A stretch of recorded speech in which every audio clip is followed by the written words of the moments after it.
Hey everyone, welcome back to my channel. This is Coffee with Katie. I have my enemies to lovers mug again from Fable Coffee. So today's video is difficult. Today's video we're going to be putting a bunch of books on the chopping block, and essentially if we get to this time, April 2025, and I haven't read any of these books, then I have to get rid of them. I've kind of done this similar challenge like this before, where I gave myself like 3 months and I just realized it was not enough time for me to actually do this challenge. I think it was Becca with the books does like some chopping block videos, and that's kind of what I'm going to be doing, where I'm just going to be listing out a myriad of books, and if I haven't read them by this time, April 2025, then I'm going to have to get rid of them, which is sad. I don't like thinking about getting rid of books, but I also know that a lot of books have just been sitting in my collection. They've not been read for years, and books are just going to keep coming out. I'm going to keep finding new books that I like. It's just going to kind of keep being a problem, and I should probably have a little less attachment to them in some ways. And I should probably work on getting rid of more of them. So we're just going to be going through the books that are going to be on the chopping block for this. And I'm not saying that I'm like, oh, I'm going to read all of them right now or anything like that, but they're just in the back of my mind. And if I never want to pick them up, or I never do pick them up, it's time to say goodbye. So the first one we're going to be talking about is Jade Fire Gold by June C.L. Tan. The reason this is on here is because I was really excited about it when I got it in a fairy loot, but it's been sitting on my shelves and sitting on my shelves. And granted, that's part of what my Sprayed Edges challenge is about, is to continually pick up books that I did get in subscription boxes, etc. But it's just been sitting and I haven't been reading it. And so if I'm not going to read it, why would I keep it? So this is definitely going to be on the chopping block. I don't know a ton about this book, but it says Girls of Paper and Fire meets A Song of Wreaths and Ruin in this stunning debut where ferocious action, shadowy intrigue, rich magic, and a captivating slow burn romance collide. And I remember thinking it sounded really good when I got this, but I just haven't picked it up, so this is definitely going to be on there. Sorry, I'm not going to give you like super in-depth synopses or anything on this, but just kind of little snippets. But yeah, I'm hoping I don't have to get rid of this, but we will see. The next one on here is kind of a little bit of an interesting situation because it's the second book in a duology, and that is When Night Breaks by Janella Angelis. And this is on here because I read the first book a while ago and I just haven't picked up the second book, and I haven't picked up the second book, and I haven't picked up the second book. And if I'm not going to read it, why is it here? So I really should get to this and need to get to this. This is the second book in the Cards duology, I think it's called, like the Kingdom of Cards. This is the second book in the Kingdom of Cards duology, and I actually decently liked the first book. It wasn't like an all-time favorite, but I did enjoy it. And it's kind of like they're magicians that are battling, and the magic kind of gets more and more sinister, and there's like a lot of different situations in it, and you might be like getting stuck somehow. There's like a price to the magic. So I should get to this. If not, I should get rid of the duology, because why do I have it if I don't want to read it? Like I said, I did like the first one, but just haven't gotten to this, which is sad. It's so pretty and blue. Next one I think was actually on my challenge last time, which is sad. But I was able to get a second library card because of where I live, so that was super great. And it's been really helping me have more access to audiobooks, which is a large portion of how I read, despite these shelves you see before you. Behind me. So that really helps me read more books. And this is one that I started, I think I got like 100 pages into it. Yeah, I'm 100 pages into this book, and I did like it. I did, but I just never picked it up again, and I keep meaning to. And that is Forest of Souls by Lori M. Lee. And the third book is coming out this year, so this would actually be a good time to read it. But it's like the shaman. Oh, what is it? The shaman something? I don't remember the series name at this moment, but it's something to do with shaman. And the magic system was actually really cool. I haven't heard great things about this, but I do want to finish it. I did enjoy the first 100 pages that I read. And so if I'm still not going to pick this up after all of that time has passed again and again and again, then I also need to get rid of it. You're following this character who is trying to be the queen's assassin, the empress's assassin, but she ends up having these magical abilities, shaman abilities, and in this world that is like forbidden, and you will be killed on sight. and she uses this like really special shaman magic that she didn't know she had to bring back her friend that is dying or did die, and she like brings her back to life, and so they're kind of on the run. And it was interesting. I was enjoying it. Never finished it. So this one. And on a similar vein is Damsel by Elena K. Arnold. I haven't started this, but it seems like a very quick read. It's only like 300 pages. And I remember the premise of this when I picked it up originally from like Book Outlet or something. It sounded really cute, and this is not the same Damsel that the new movie on Netflix is about, but it's kind of got a similar vibe. I actually think this will be really good. It's kind of like a dark fairy tale vibe, but again, I just haven't gotten to it.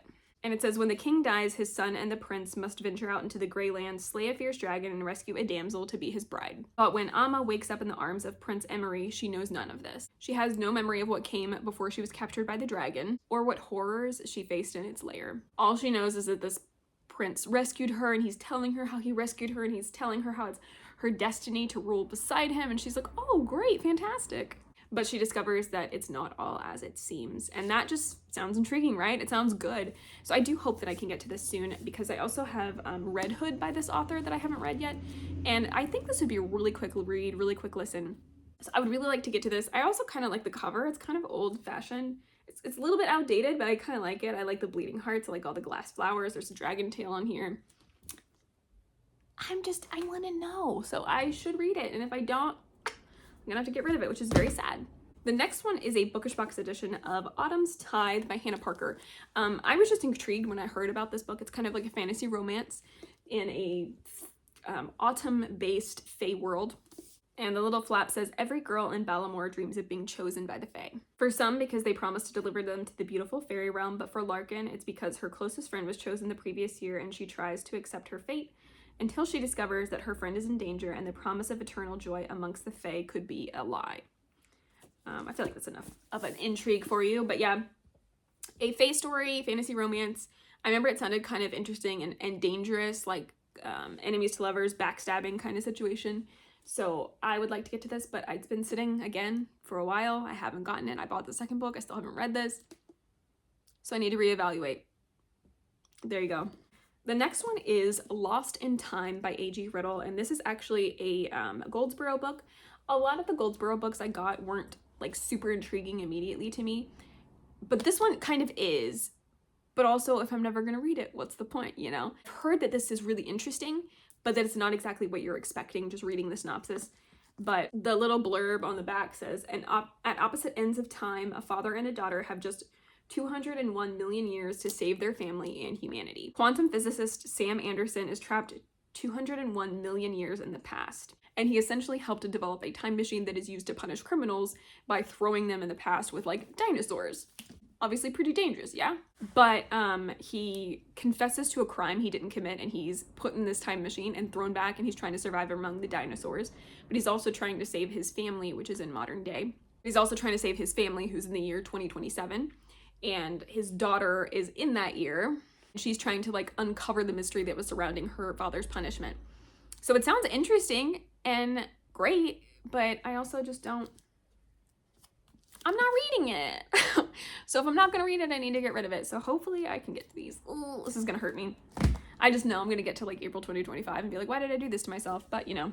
The next one is also a Goldsboro book, and it's Silver Under Nightfall by Rin Chupeco. I believe this is a vampire book, and I thought I would really enjoy it when I was reading about it, but again, haven't read it, haven't done anything to read it, so I just don't know about it. If you've read any of these books, please tell me. Like, tell me if I should read this, and tell me if I should have it on my radar sooner. Like, that would be helpful for me to get to them. But this is a vampire book. Ooh, a great read for fans of fairy tales, myths, and legends. This is why I have trouble getting rid of books.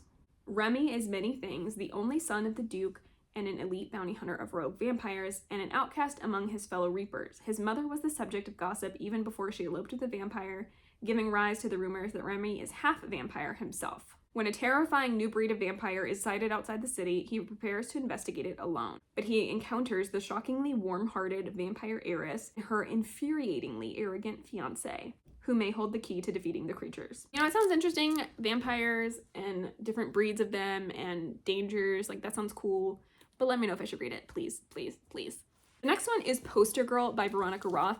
Now, I'm not a Veronica Roth hater. I actually really enjoyed the Divergent series, but this story in particular wasn't grabbing me very much. This is an adult fairy loot, I believe. I think it's interesting and I could get into it if I read it, but it's not something that I was like, ooh, yes, I would buy that on my own, you know? But you can find hidden gems like that sometimes. I just struggle so much. So this is definitely on the chopping block. I mean, all of these are. But it just didn't grab me, but I would like to. On the back, it says a fallen regime, a missing child, a chance at freedom. And I think what happens is that you live like under surveillance constantly in this world. Okay, yeah. So as well as constant surveillance in the form of insight, an ocular implant that tracked every word and every action, rewarding or punishing by a rigid moral code set forth by the delegation. And then there was a revolution. And she was formerly the poster girl for the delegation, and she's been imprisoned for 10 years. And somebody comes and like kind of strikes a deal with her that they want her to get this girl that was kidnapped. She kind of digs deeper into the past and finds out some secrets and maybe some sinister things. Poster Girl is a hauntingly dystopian mystery that explores the expanding role of surveillance on society, an inescapable reality that we all welcome too easily, which kind of terrifies me to read because I think I would just be so paranoid. But that's that. And the next one is To Best the Boys by Mary Weber. This was also one I bought on Book Outlet like years ago, like probably 2019. And this sounds cool. It's kind of like, it's like a YA book. I don't remember what the maze or like challenge is, but essentially she's competing against all these boys and she wants to win. The task is simple: don a disguise, survive the labyrinth, best the boys. One girl makes a stand against society that enters a world made exclusively for boys. Every year for the past 54 years, the residents of Pinsbury Port have received a mysterious letter inviting all eligible aged boys to compete for an esteemed scholarship to the all-male Stimwick University. The poorer residents look to see if their names are on the list. The wealthier look to see how likely their sons are to survive. In the province of Caledon, where women train in wifely duties and men pursue collegiate education, 16-year-old Wren wants nothing more than to become a scientist. And it sounds like her side of town is falling victim to a disease, and so she wants to be able to save them, to cure them. And she decides to take her future into her own hands through an annual all-male scholarship competition. And she recruits her cousin, I guess, and they both disguise as boys to enter into this labyrinth to best the boys and claim the scholarship prize. Except not everyone is ready for a girl who doesn't know her place, and not everyone survives the deadly maze. So it sounds like something I would really enjoy, right? I agree. But yeah, I haven't read this. I haven't picked it up, so I think now's the time. It's probably pretty short and pretty quick, but I hope I can get to this before I have to get rid of it. The next one also kind of hurts me, but it's The Bone Spindle by Leslie Vedder. The third book is already out of this and I still haven't read this. Kiss the Prince, Break the Curse. This is a Sleeping Beauty retelling, which is why it hurts me that this is on the chopping block, because I love Sleeping Beauty and I love Sleeping Beauty retellings, but I haven't read it. And I need to. So I'm putting it on the chopping block to maybe help me get to it, or at least give it a shot, because, you know, some of these I might pick up and just not really care for and put down. But on the back it says, the sleep of death broken with a single kiss. From what I remember, this is like a gender-bent Sleeping Beauty where the prince is the one that has to be saved. Some curses are meant to be broken. Fee is a bookish treasure hunter with a knack for ruins and riddles who definitely doesn't believe in true love. Shane is a tough as dirt warrior who likes cracking skulls, pretty girls, and doing things her own way. Briar Rose is a prince under a sleeping curse who's been waiting 100 years for a kiss that will wake him. So I think it'll be good. Oh, Rosaria Munda blurbed this. Smart banter, dreamy romance, and daring adventure across an intricate curse-ridden world. Oh. Well, hopefully I can get to this, but this is the last book on the chopping block. But again, if you have anything good or just anything, any opinions about any of these books, please let me know. Let me know if I should read them before they go away forever. Not really. It's not like I can like rent them from my library, but you know, out of sight, out of mind. So those are all of the books that are on the chopping block. I hope that I can get some closure with these, whether that's trying them out and not liking them, whether that is reading them and loving them, or just being okay with parting with them. I just hope and pray that I have some peace and closure with these books. Either way, if I don't read them by this time next year, I'm going to be getting rid of them. We'll have to revisit this then, but those are all of the books. Please comment down below and let me know if you have any thoughts on these books, whether you loved them, hated them, think I should read them regardless. Please let me know. But as for now, that is it for today's video. Please like this video if you liked it, subscribe if you want to, and I will see you next time. Stay safe and caffeinated. Bye.